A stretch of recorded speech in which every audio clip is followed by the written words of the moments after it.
Hello guys, welcome back to my channel. কেমন আছো তোমরা সবাই? আশা করি সবাই খুব ভালো আছেন। আমি খুব ভালো আছি তোমাদের ভালোবাসাতে।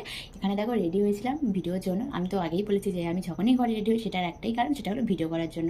আর এখানে আমার ভিডিও করা হয়ে গেছে আর এখন বিকেল হয়ে গেছে। মাও ঘুমাচ্ছে আর আমাদের ছোটো বদমাসটাও ঘুমোচ্ছে। ওকে আমি 1:30টার সময় ঘুম পাড়িয়েছিলাম। ঘুম পাড়িয়ে দিয়ে 2টো 2:30টার সময় রেডি হয়েছি। তারপর 3টে থেকে 4টে 4:30 অবধি ভিডিও করলাম। দেন এখানে সব কিছু আবার পর্দা খুললাম, শাড়ি ছাড়লাম, ছেড়ে নিয়ে একটুখানি মুখটা ক্লিন করে নিলাম। যেহেতু অনেক রকমের ফাউন্ডেশন হ্যান ত্যান দেওয়া থাকে, সেই জন্য মুখটা ভালো করে আগে ওয়াশ করে নিলাম। নিয়ে যেহেতু বিকাল হয়ে গেছে, জামা কাপড় শুকনো হয়ে গেছে, ওই জন্য সব কিছু তুলে গুছিয়ে রাখছি। মা ঘুমাচ্ছে, পুচকোটাও ঘুমাচ্ছে। এবার ওকে গিয়ে তুলবার, ওকে আমি সোজা করে পাড়িয়েছিলাম। এখনও কেমন করে ঘুমাচ্ছে দেখো। আমি এরকম সোজা ঘুম পাড়িয়েছিলাম, ও এরকম বেঁকে গেছে। মা উঠে চলে গেছে, সন্ধ্যে হয়ে গেছে, 4:30 5টা বেজে গেছে। মা এখন চা করছে। এবার ও আমার কোলে এসে ঘুমাচ্ছে, মানে বায়না করছে, আমাকে দেখে ফেলেছে। এবার উঠে এসে মাম্মাম মাম্মাম করে এসে আমার কোলের উপর এসে শুয়ে পড়েছে। আমি একটু শুয়ে পড়েছি। আমি যেহেতু ক্লান্ত হয়ে গেছি, মানে ভিডিও করছিলাম, লাইটের সামনে মাথা যন্ত্রণা করছে। তো এবার আমি একটা ছোট্ট করে চা খাবো, খেয়ে একটু শোবো খানিকক্ষণ, যেহেতু মাথা ধরেছে প্রচুর। তো চলো ভিডিওটা এখানে শেষ করছি। দেখা হচ্ছে তোমাদের